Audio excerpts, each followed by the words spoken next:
Commander Zexthul adjusted his targeting scope and laughed, a sound like grinding metal echoing through his helmet's comm system.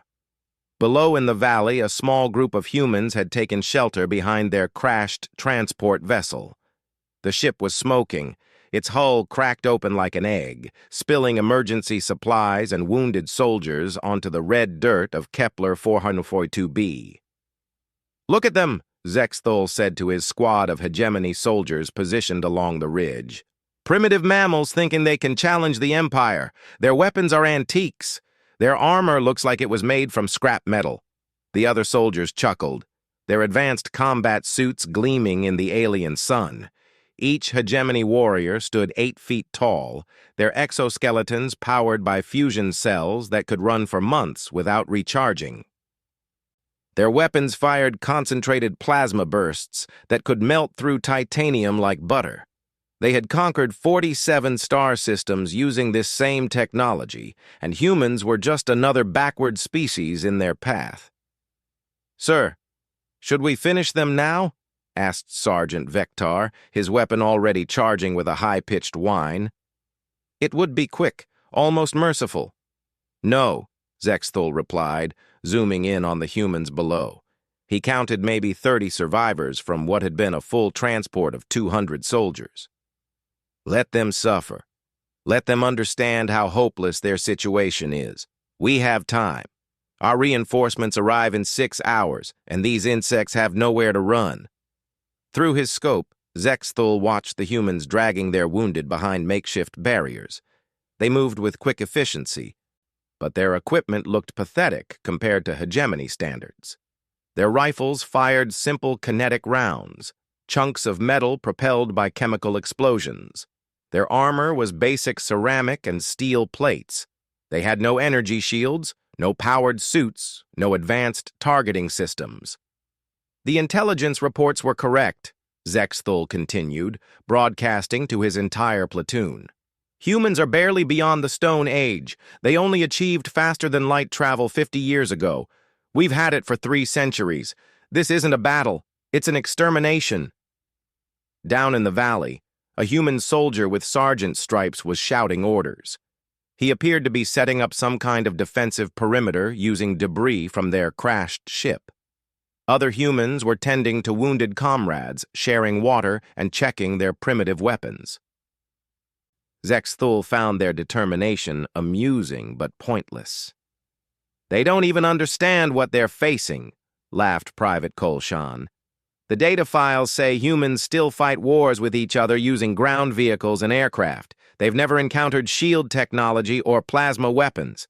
This will be like stepping on insects."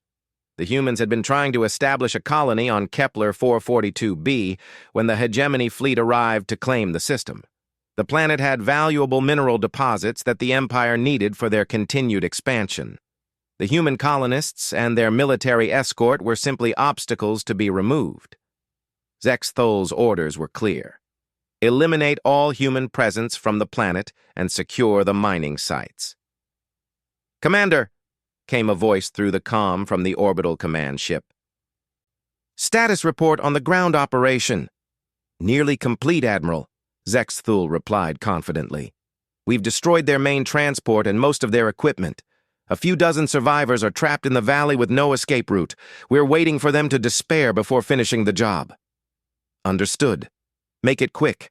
We have 3 more systems to cleanse this month, and the High Command wants this sector cleared for industrial development." As Zexthul watched, the humans were doing something strange. Instead of cowering or trying to surrender, they were actually improving their defensive positions. Some were digging trenches with entrenching tools. Others were setting up what looked like communication equipment, probably trying to call for help that would never come. "Sir," reported Corporal Thacknall from his position further along the ridge. "Long-range sensors detect no other human ships in the system. Their nearest military base is 12 light-years away. Even if they managed to send a distress signal, rescue would take weeks to arrive." "Perfect," Zexthul said. "Let them waste their time with false hopes. It makes their eventual destruction more satisfying." The humans below seemed to be led by a tall female officer with dark hair pulled back in a tight bun. She moved from position to position, checking on her soldiers and examining their weapons. Through his advanced scope, Zexthul could see her face clearly. She looked determined rather than afraid, which he found both annoying and amusing. "What do you think they're planning, Commander?" asked Sergeant Vektar. "Some kind of last desperate charge?" "It doesn't matter what they plan," Zexthul replied. "Their weapons can't penetrate our shields. Their armor can't stop our plasma. They might as well be throwing rocks at us. When we're ready, we'll descend into that valley and end this quickly." One of the human soldiers was working on what appeared to be a large piece of equipment salvaged from their crashed transport. It looked like some kind of communications array or sensor system. Zexthul increased magnification on his scope to get a better look. "Pathetic," he muttered. "They're trying to repair their primitive electronics, as if calling for help would change anything." The hegemony soldiers along the ridge were becoming restless. They had been in position for 3 hours, watching the trapped humans organize their futile defense. Some wanted to attack immediately and get the tedious extermination over with. Others suggested using orbital bombardment to vaporize the entire valley at once. "Patience," Zexthul commanded. "We want to study their combat methods for future encounters. The intelligence division needs data on human military capabilities, even though they're clearly inferior to our own." Below, the humans had managed to set up several defensive positions using wreckage from their transport. They had created overlapping fields of fire and what appeared to be fallback positions deeper in the valley. Their wounded had been moved to a protected area behind a large piece of hull plating. It was actually a competent defensive setup, considering their limited resources and primitive equipment. "I admit they show some tactical knowledge," Zexthul said grudgingly, "but tactics are useless when your weapons are inadequate. It's like watching children play war games with toy soldiers." The female human officer was now examining something in her hands, probably a battlefield communicator or tactical display. She seemed to be coordinating with other survivors spread throughout their defensive perimeter. Zexthul noted that despite their desperate situation, human morale appeared surprisingly high. "Strange," he commented to his sergeants. "Usually primitive species begin to panic when they realize they're outmatched. These humans seem almost confident. They must be in denial about their situation." "Sir, should we demonstrate our superior firepower?" suggested Vektar. "A few plasma bursts into their positions might help them understand reality." "Not yet," Zexthul decided. "Let them believe they have a chance. Let them put effort into their hopeless defense. When we finally attack, their despair will be complete." As the hours passed, the humans continued working on their equipment and fortifications. They posted sentries, rotated duties, and maintained communications discipline. Their wounded were being treated with what appeared to be advanced medical supplies, though nothing approaching hegemony medical technology. "Commander," reported the sensor operator, "I'm detecting some unusual electromagnetic signatures from the human position. Their communications equipment seems more sophisticated than initial intelligence suggested." "Irrelevant," Zexthul replied. "Advanced communications won't help them when our plasma burns through their positions. They could have quantum entanglement communicators and it wouldn't matter. There's no one coming to save them." The sun was beginning to set on Kepler 442b, casting long shadows across the valley. The humans had activated portable lighting systems to continue their preparations. Zexthul could see them clearly through his night vision scopes, still working with what appeared to be calm efficiency, rather than desperate panic. "They're either very brave or very stupid," observed Corporal Technol. "Most species surrender when they understand they're facing the Empire. These humans seem determined to fight a battle they cannot win." "It's the behavior of a primitive species," Zexthul explained. "They lack the intelligence to properly assess their situation. They probably think their crude weapons can actually damage our equipment. We'll educate them shortly." Something was bothering Zexthul, though he couldn't quite identify what. The humans were behaving differently than expected. Intelligence reports suggested they should be panicking, trying to flee, or attempting to surrender by now. Instead, they appeared to be preparing for a real battle, as if they believed they had a chance of survival. "Perhaps they're hoping for nightfall to cover an escape attempt," suggested Sergeant Vector. "Should we attack before they can slip away in the darkness?" "Where would they go?" Zexthul laughed. "This planet has no indigenous life forms, no shelter, no resources. The valley is the only habitable area within 300 kilometers. Beyond that ridge is nothing but frozen wasteland and radiation storms. They're trapped here whether they realize it or not." The human officer was now standing on top of a large piece of wreckage, apparently addressing her troops. Through his directional audio pickup, Zexthul could hear fragments of her speech. She was talking about honor, duty, and protecting Earth colonies from alien aggression. Standard military motivation speech, though surprisingly calm given their circumstances. "Listen to that," Zexthul broadcast to his troops. "She's actually trying to inspire them to fight us. Doesn't she understand what we are? We've conquered worlds with civilizations far more advanced than theirs. We've destroyed species that had weapons they can't even imagine. Yet she thinks these primitives can somehow prevail against the Empire." As full darkness fell over the valley, the humans activated more lighting and continued their preparations. They appeared to be setting up additional equipment and running final checks on their weapon systems. Their behavior was becoming increasingly puzzling to Zexthul. "Sir," reported the communications specialist, "I'm detecting unusual transmission patterns from the human position. They're sending encrypted signals on multiple frequencies simultaneously. The patterns don't match standard military communication protocols." "Probably trying to contact their fleet," Zexthul said dismissively. "Let them waste power on hopeless signals. No one is coming to help them, and we'll finish this before dawn."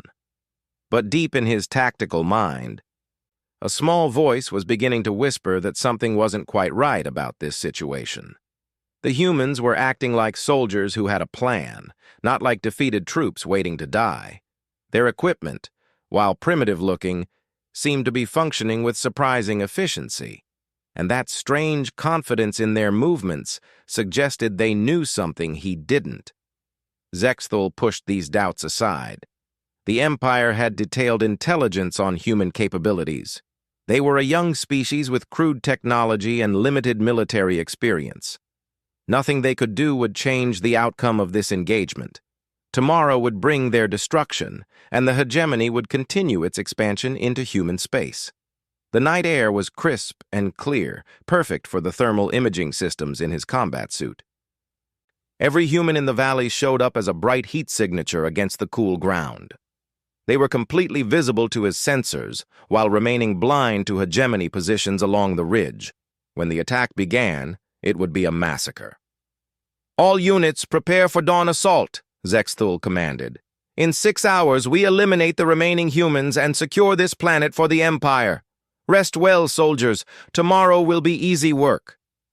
As his troops settled into watch positions for the night, Zexthul took one last look through his scope at the human positions below.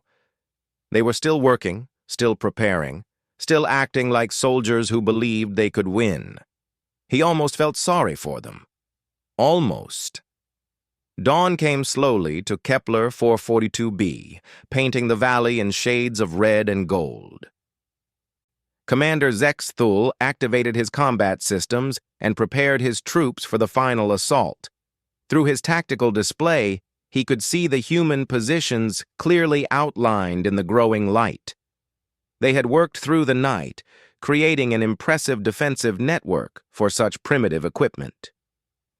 "All units, report status," he commanded through the comm system. "Plasma weapons at full charge," reported Sergeant Vector. "Shields at maximum power," confirmed Corporal Thechnol. "Targeting systems locked and ready," added the other squad leaders. Zexthul felt satisfied with his force. 36 hegemony soldiers in full combat armor against fewer than 30 wounded humans with inferior weapons.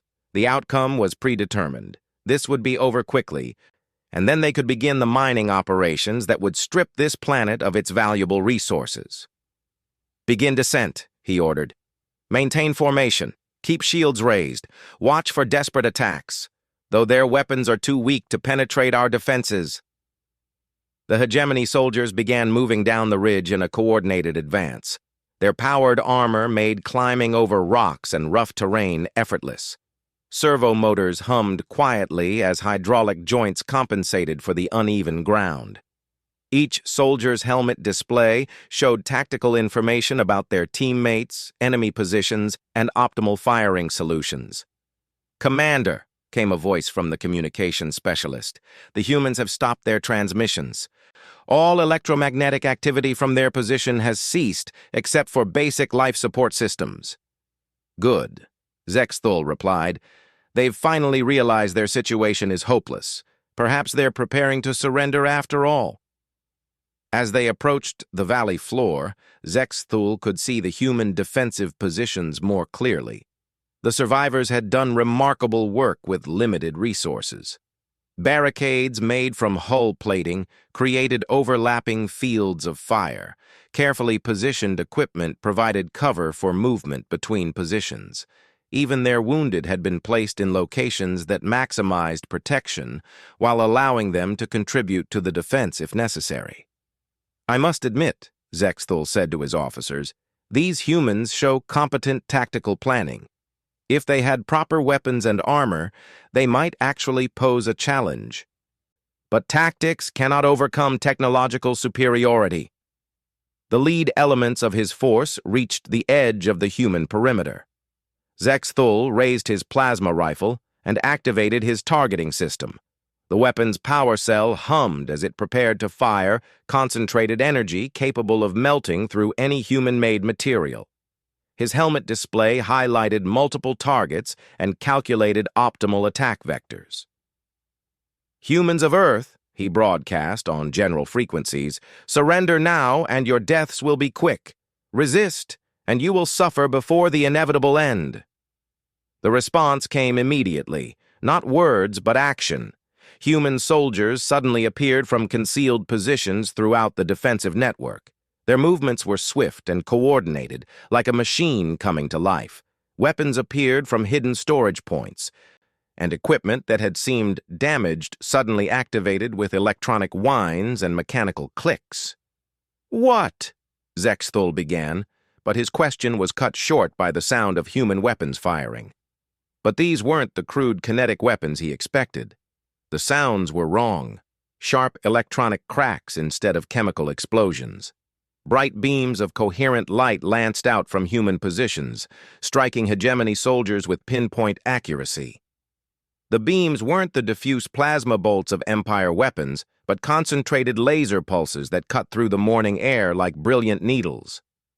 "Shields up!" Zexthul shouted, but his energy barriers were already at maximum power.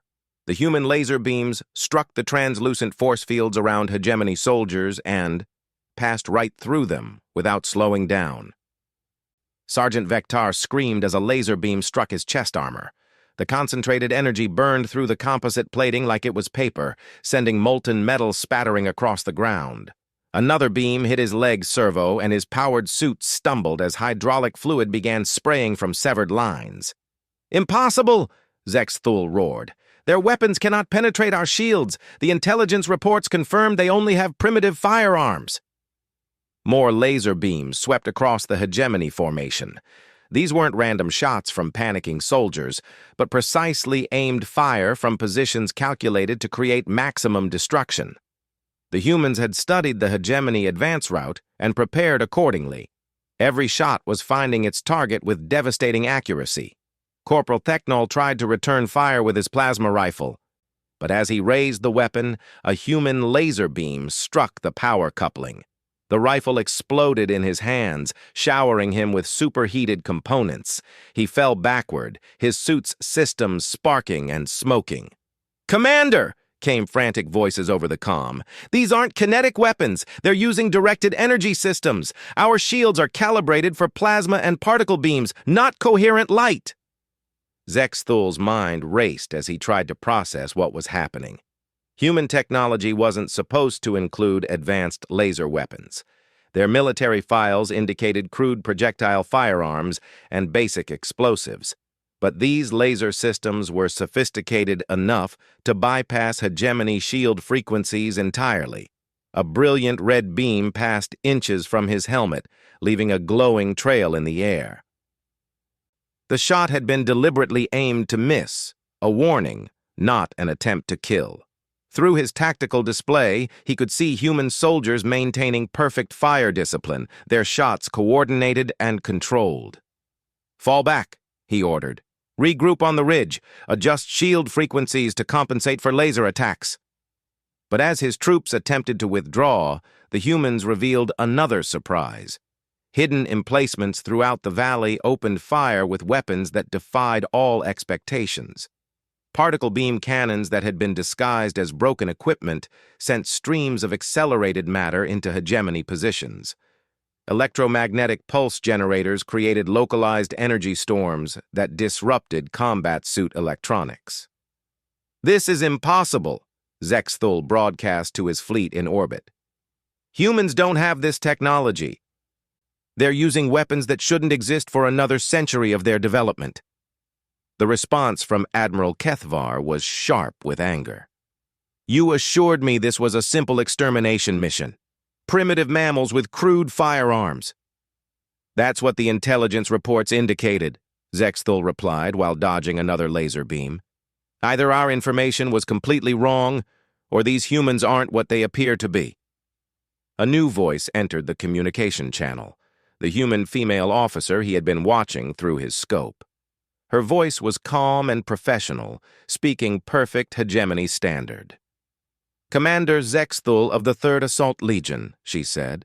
"I am Colonel Sarah Chen of the Terran Defense Force Special Operations Command. Your intelligence reports were correct about one thing. Most human military units do use kinetic weapons and basic armor. However, you made a critical error in your analysis." "What error?" Zexthul demanded, even as his soldiers continued taking devastating fire from positions throughout the valley.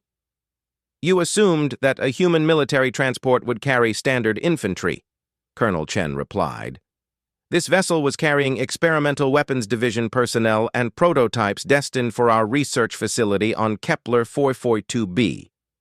What you've encountered today are next-generation weapons systems specifically designed to counter advanced alien technology." Another wave of laser fire swept across the ridge, this time targeting the hegemony soldiers' weapon systems directly. Plasma rifles exploded in showers of sparks as their power cells were breached by precisely aimed beams. Combat suits stumbled as servo motors were severed by cutting lasers. The technological superiority that the Empire had relied on for centuries was being systematically dismantled by human weapons they didn't even know existed. "You see, Commander," Colonel Chen continued, her voice carrying clearly over the sounds of battle, "human intelligence has been tracking hegemony expansion for the past 5 years. We've analyzed your weapons, your tactics, and your technology. These experimental systems were specifically developed to exploit weaknesses in Empire equipment." Zexthul's tactical display was showing cascading system failures throughout his force. More than half his soldiers had damaged weapons or compromised armor. Several had lost all power to their combat suits and were struggling to move in the heavy mechanical frames. The humans weren't just fighting back, they were winning. "The laser frequencies used by our weapons are specifically tuned to pass through hegemony shield harmonics," Colonel Chen explained. "Your energy barriers are designed to stop plasma and particle beams, but they're transparent to coherent light at these specific wavelengths. It's actually quite elegant from an engineering perspective." A massive explosion rocked the ridge as one of the human particle beam weapons struck a hegemony ammunition cache. The blast sent 3 soldiers flying, their armor cracked and systems failing. Zexthul realized with growing horror that his elite assault force was being systematically destroyed by enemies he had dismissed as primitive mammals. "Orbital bombardment!" he screamed into his communicator. "Target the valley! Destroy everything!" "Negative," Admiral Kethvar responded. "We're detecting massive electromagnetic interference from the surface. Some kind of jamming system is blocking our targeting computers. We can't get a lock on the human positions without risking our own troops." Colonel Chen's voice returned to the channel, now carrying a hint of amusement. "That would be our experimental electronic warfare suite. Another prototype that your intelligence services missed. It's specifically designed to disrupt hegemony orbital weapon systems."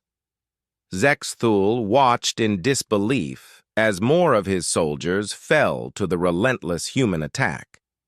These weren't the desperate last shots of a doomed force. This was a methodical dismantling of his entire unit by soldiers who clearly understood exactly what they were fighting. "How?" he demanded. "How did you acquire this technology? Humans shouldn't have these capabilities for decades." "Commander, you've been thinking about this situation incorrectly from the beginning," Colonel Chen replied. "You assumed that because most human military forces use relatively primitive equipment, we don't possess advanced technology. That's like assuming a civilization doesn't have aircraft because their infantry walks on foot."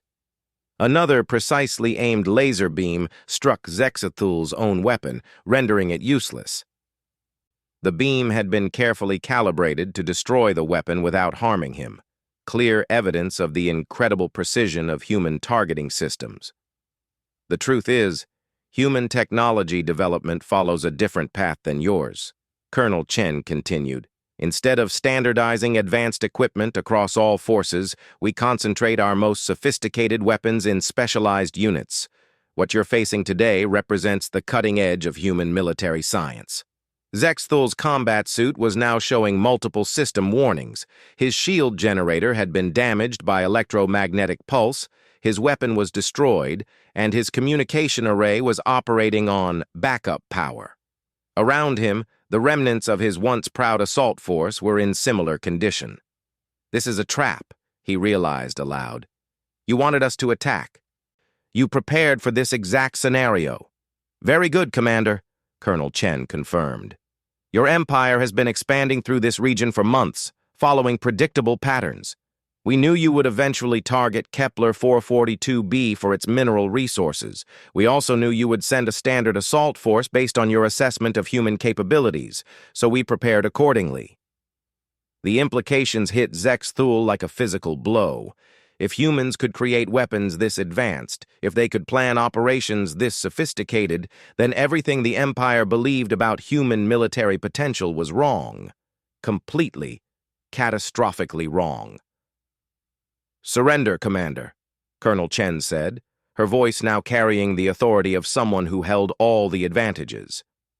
"Your soldiers are brave, but this battle is over. You've lost your weapons. Your shields are down, and your orbital support is blocked. We can continue this fight, or you can order your troops to stand down." Zexthul looked around at what remained of his force. Most of his soldiers were wounded or had non-functional equipment. Those still able to fight were surrounded by human positions they couldn't see until it was too late. For the first time in his military career, a hegemony commander was facing the possibility of surrender. "You haven't won yet," he said through gritted teeth. "The Empire will send more forces, better forces. What will you do when an entire fleet arrives?" Colonel Chen's response sent chills through his entire body. "Commander, what makes you think they haven't already tried?" The silence that followed Colonel Chen's words was deafening. Commander Zexthul's tactical display flickered with warning lights as his damaged systems struggled to maintain basic functions. Around him, the remains of his once mighty assault force sat in the dirt, their advanced armor reduced to expensive scrap metal by human weapons they didn't even know existed. "What do you mean?" Zexthul demanded, though part of him already dreaded the answer. "Exactly what you think I mean," Colonel Chen replied, her voice carrying across the valley with crystal clarity. The Hegemony High Command received reports that the 3rd Assault Legion was encountering unexpected resistance on Kepler 442b. They dispatched the 7th Fleet to provide additional support. 12 heavy cruisers, 4 battleships, and a Dreadnought-class command vessel. Zexthul's blood turned to ice.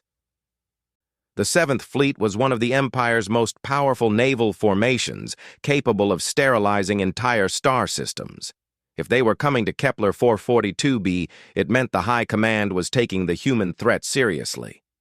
"Where are they?" he asked, though he was beginning to suspect the answer would be worse than he could imagine. "Commander, I suggest you switch your communications array to long-range scanning mode," Colonel Chen said. "Set your sensors for debris analysis in the outer system, approximately 15 light minutes from your current position." With shaking hands, Zexthul adjusted his comm system's sensors. The damaged equipment took several minutes to reconfigure, but eventually the display began showing long-range scan results. What he saw there defied everything he thought he knew about human military capabilities. The debris field was massive. Twisted metal, frozen atmosphere, and the distinctive energy signatures of destroyed hegemony warships scattered across millions of cubic kilometers of space. The radioactive patterns were unmistakable. Fusion cores that had been breached, antimatter containment systems that had failed catastrophically, and the crystalline fragments that remained when molecular disruptor fields collapsed. "Impossible," Zexthul whispered. "The 7th Fleet carried enough firepower to destroy a dozen worlds. Humans don't have a space navy capable of engaging Empire warships in open battle." "Again, Commander, you're making assumptions based on incomplete information," Colonel Chen replied.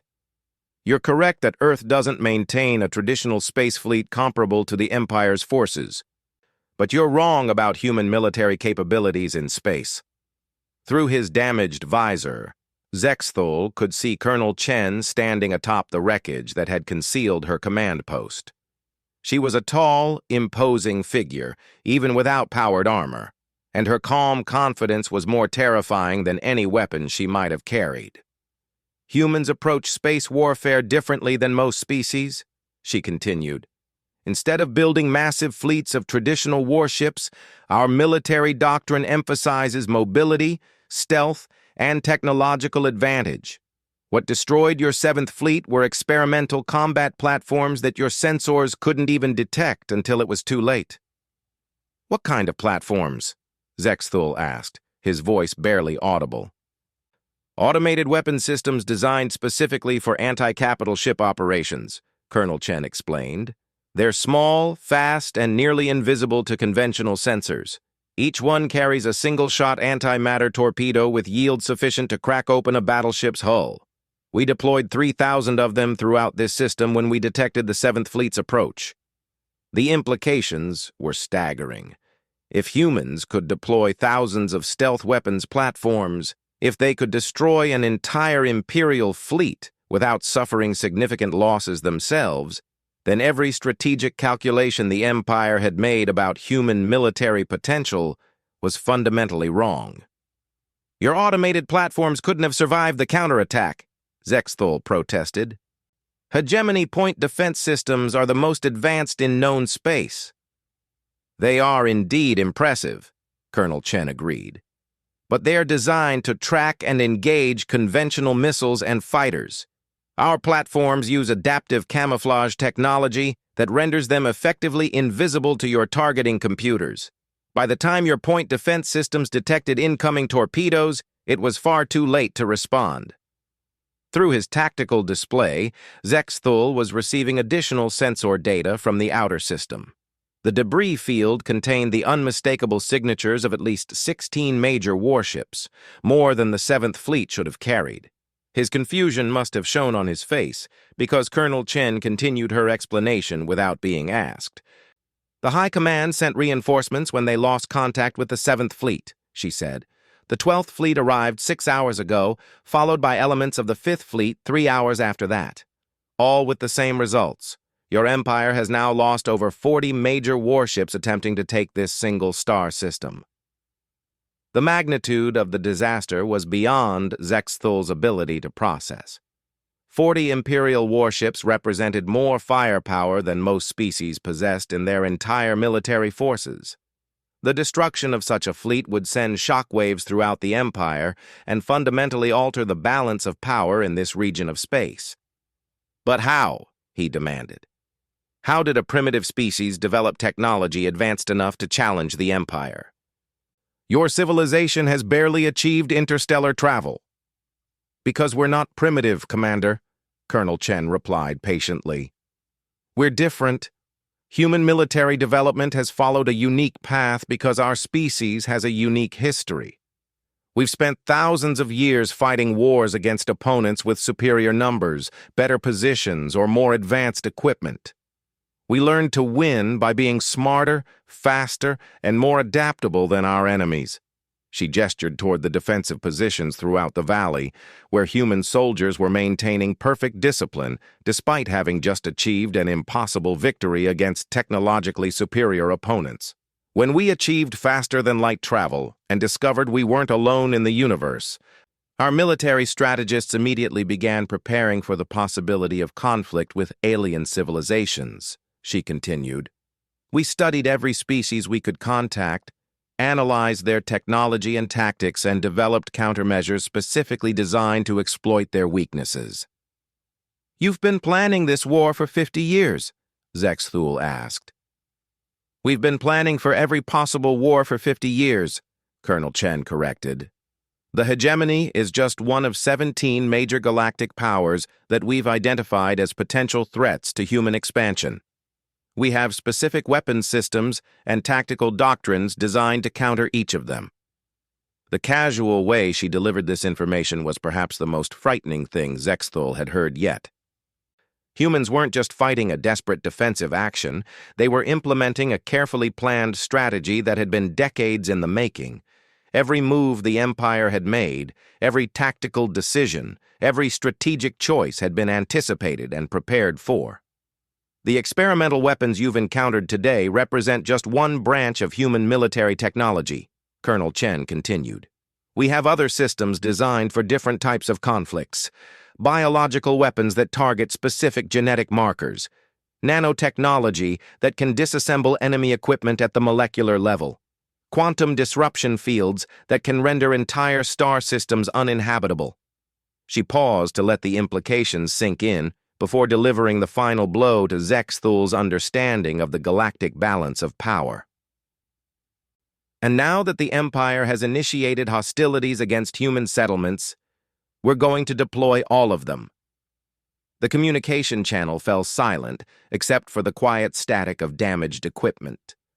Zextul stared at his tactical display, watching the debris signatures of what had once been the Empire's proudest fleets drifting slowly through the outer darkness. Everything he had believed about human capabilities, about imperial superiority, about the inevitable expansion of the hegemony, had just been proven catastrophically wrong. "What do you want?" he asked finally. "Complete withdrawal of all Imperial forces from human space," Colonel Chen replied immediately. "Recognition of human territorial claims throughout this sector, reparations for the colonies your forces have destroyed, and a formal treaty guaranteeing that the Empire will not attempt further aggression against human settlements." "The High Command will never accept those terms," Zextul said. "Then the High Command will discover what it means to fight a real war," Colonel Chen responded. "Commander, your empire has spent centuries conquering species that were unprepared for your level of technology. You've never faced an enemy that was specifically designed to defeat you. You're about to learn the difference." As if to emphasize her point, the orbital sensors detected new energy signatures throughout the Kepler 442 system. Dozens of human vessels were decloaking, their stealth systems deactivating now that the immediate threat had passed. They weren't the massive dreadnoughts of Imperial construction, but sleek, predatory ships designed for speed and striking power. "The task force you're seeing now is just the advance elements," Colonel Chen explained. "Human Space Command has been mobilizing our full military potential while your fleets were being destroyed in the outer system. What you've witnessed today is merely the opening engagement of a conflict that will reshape this entire region of the galaxy. Zex Thul's helmet communicator crackled with an incoming transmission from the surviving members of his command staff. Admiral Kethvar's voice was barely recognizable, distorted by damage to the orbital relay systems. "Commander, the fleet is gone. All of it. We're detecting massive human fleet movements throughout the sector. Request immediate evacuation." "Evacuation approved," Zex Thul replied automatically, though he wasn't sure where his surviving forces could retreat to.